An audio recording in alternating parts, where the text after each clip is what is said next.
Hello, and welcome to the 6 o'clock news. I'm Kyle Johnston reporting for the Shakespearean Times. Several months ago, after the passing of King Hamlet, members of the royal family have been reporting of odd and suspicious behavior of Prince Hamlet. They say it was concerning and frightening to see the young prince act in such a manner.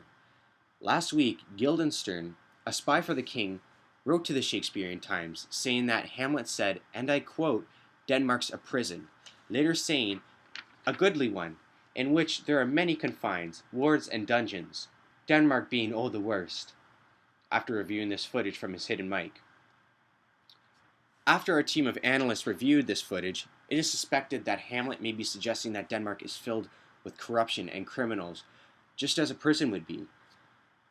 Ophelia, daughter of the king's chamberlain, also wrote to the Shakespearean Times, saying, and once again, I quote, "As I was sewing in my closet, Lord Hamlet, with his doublet all embraced, no hat upon his head, his stocking foiled, unguarded, and down gived to his ankle, pale as a shirt, his knees knocking each other, and with a look so piteous and purport as if he had been lost out of hell, to speak of horrors."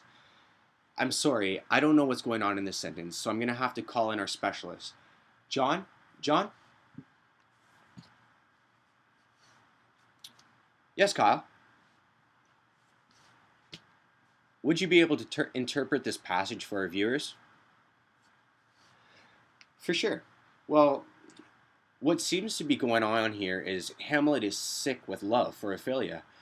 I mean, climbing through someone's window with your pants at your ankles? In today's age, that calls for a possible rapist, and I guess for him, that's part of the illness that he has right now.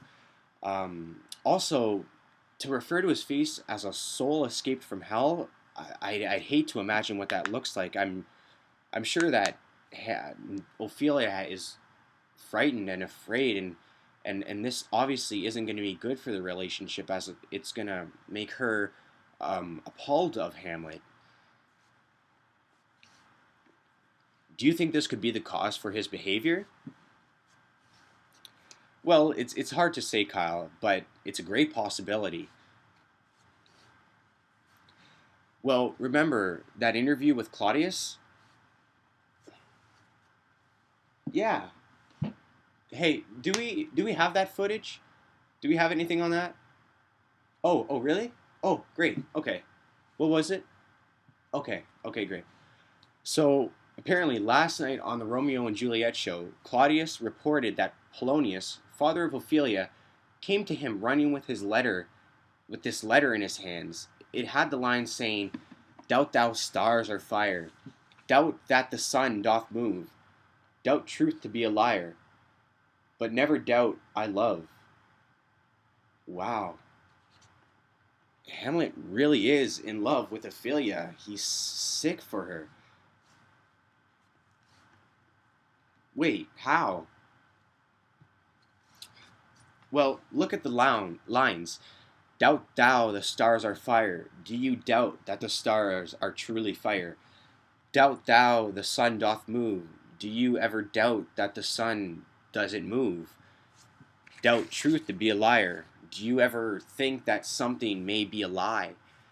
But never doubt I love. He's saying, no matter what she may question through her life, one thing will always be written in stone, and that Hamlet deeply loves her. Wow, that's deep. Good analysis. Wait, I think we're getting something right now. What is it? Hamlet? Gertrude? Fighting? Let's get some live feed on this, folks. We have Kevin Frankish on the scene. Off to you, Kevin. Hi, Kyle. It seems that there's been a fight that has broken out in the House of Royals between Gertrude and Hamlet. It's quite loud. I can even hear them going off out here in the courtyard. We have Polonius in spying right now. Let's see if we can get some live coverage from this hidden microphone. Now, mother, what's the matter? Hamlet, you've housed thy father much offended. Mother, you have my father much offended. Come, you answer with an idle tongue. Go, you question with a wicked tongue. Why, how now, Hamlet? What's the matter now? Have you forgot me? No, by the rood not so. You are the queen, your husband's brother's wife, and, would it were not so, you are my mother. Nay, then I'll set those to you that can speak. Come, and you sit down. You shall not budge. You go not till I set you up a glass, where you may see the inmost part of you. What will the well do?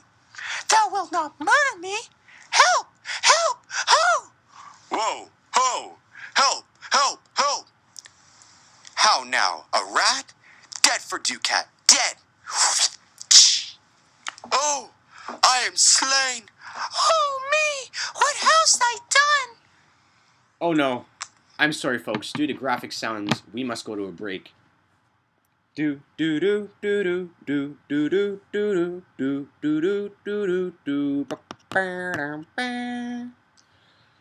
Hi, folks. We're back at the station as our supervisors did not permit the scenes being shown at the Royal Palace. But it has been confirmed that our inside man Polonius has indeed been killed by the sword of Hamlet. The motive behind the suspect's crime has not been yet determined, but our analyzers are trying to consider what's being said in there as of right now, and we'll get that information to you as soon as possible. Oh, I think something's coming in right now. We have our first piece of inside scoop. Here it is. Sprinkle cool patience. Whereon do you look? On him! On him! Look you, how pale he glares, his form and cause conjoined, preaching to stones, would make them capable. Do not look upon me, lest with this piteous action you convert my stern effects. Then what I have to do will want true color, tears perchance for blood. To whom do you speak this? Do you see nothing there? Nothing at all. Yet all that is I see. Nor did you nothing hear?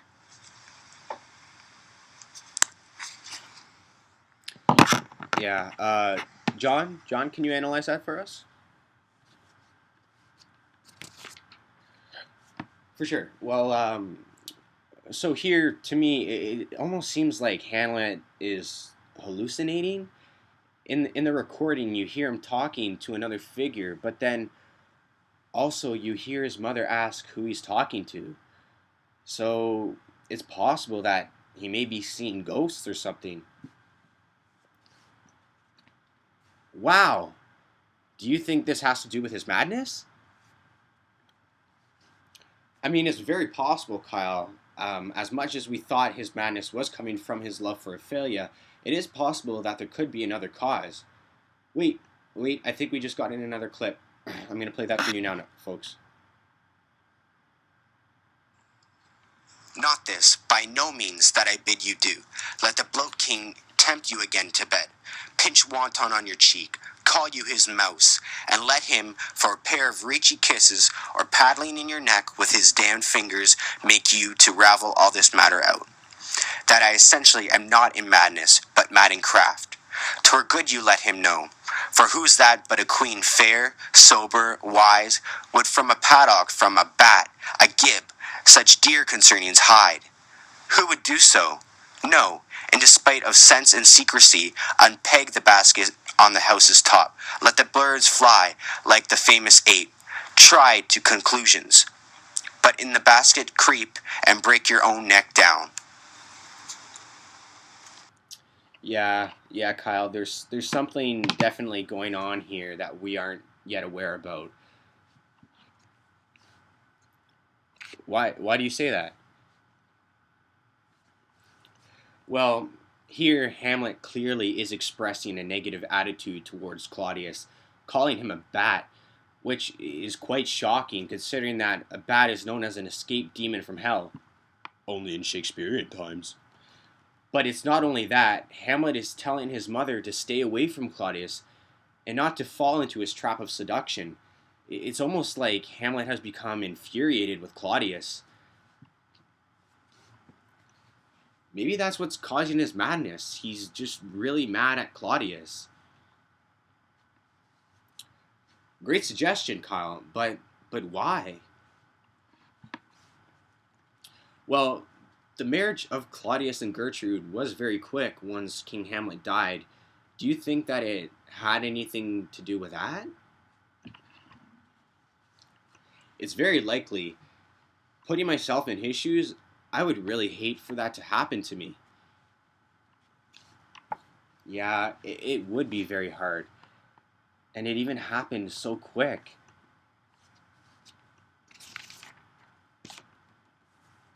Almost too quick. It's very odd that the king got bit by a snake, considering that the only venomous snake in Denmark is the Vipera, and that particular species lives in sunny areas where the ground is thick and brush and has logs to hide in. Meanwhile, the king was said to be sleeping in an orchard which is filled with trees and has grass. It doesn't have any sun nor any brush for such a snake to be hiding in. So, what are you saying here, Kyle? Well, I mean, considering that the marriage between Claudius and and Gertrude was so quick, and then you see the the king's death being so suspicious, it's almost like there's something here that we're not aware about. Maybe that's the cause of Hamlet's madness.